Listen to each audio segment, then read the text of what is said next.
The rain fell like a relentless drumbeat on the rooftops of the small mountain village of Darwala. Mist curled around the hills, wrapping the trees in a ghostly embrace. Most villagers had taken shelter inside their homes, safe and dry. But not Arun. Arun stood under the wooden canopy of his small tea shop, staring at the storm as if willing it to pass. His hands trembled, not from the cold, but from the storm inside his mind. The landslide last week had destroyed the only road connecting Darwala to the city. Supplies were dwindling, and tensions in the village were rising. People blamed the authorities, the weather, even each other. Arun had overheard whispered fears of hunger, of isolation, of what might come next. And to make matters worse, his younger brother Ravi, who worked in the city, had been out of contact for days. Hey, Arun. A voice called out. It was little Mina, barely 10 years old, her shawl soaked and her cheeks red from the cold. He rushed to her. Mina, what are you doing out in this storm? My Amma sent me to ask if you have any milk left. She needs it for Dottie. She's sick again. Arun hesitated. He had exactly one packet left. It wasn't much. He had been saving it, just in case, but he looked down at the girl and sighed. Wait here. He said, going inside. He returned moments later, handing her the packet. Give this to your Amma. Tell her to warm it a bit before giving it to Dottie. Her face lit up with a smile that made him forget the storm for a moment. Thank you, brother.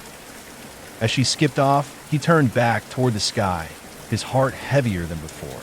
That milk had been meant for tea, his only source of income. Are you trying to be a saint now? It was Ramesh, the shopkeeper next door. He was stockier, older, and always a little more skeptical of the world. You know supplies might not come for another week, maybe more. You'll go broke giving everything away. Arun didn't answer immediately. He just watched Mina disappear into the mist. After a pause, he said quietly, What would you have done? Ramesh sighed. I don't know. Maybe the same. Maybe not. It's just people are scared. And scared people can be cruel. You give too much, they'll expect more. And when you don't have it, they'll turn on you. But if we stop caring now, what will we become? Ramesh frowned, but didn't respond. He shuffled back into his shop, muttering under his breath. That night, the wind howled like a wounded animal. Arun lit a single lantern and sat on his wooden stool, staring at the flickering flame. The power had been out for days. Each night, the darkness seemed thicker, the silence heavier. Suddenly, someone banged on the door. He opened it to find Priya, the village schoolteacher. She looked pale, her eyes wild. Arun, we need help. Chotu's mother is going into labor, too early. We need to take her to the clinic, but... There's no road. Arun hesitated. The forest path was narrow and treacherous, especially in the rain. One wrong move, and they could tumble into the ravine. But he also knew there was no time to wait. I know you have a Jeep. I thought maybe we can go around the back trail? Through the forest? I'll get the Jeep. As they drove, mud splashed against the windows. Trees bent dangerously low in the wind. The headlights barely pierced the fog. In the back seat, Chotu's mother groaned in pain, her breath shallow and rapid. Arun gripped the steering wheel, every nerve on edge. When they reached the tight turn near the edge, the Jeep skidded slightly. Steady. He whispered to himself.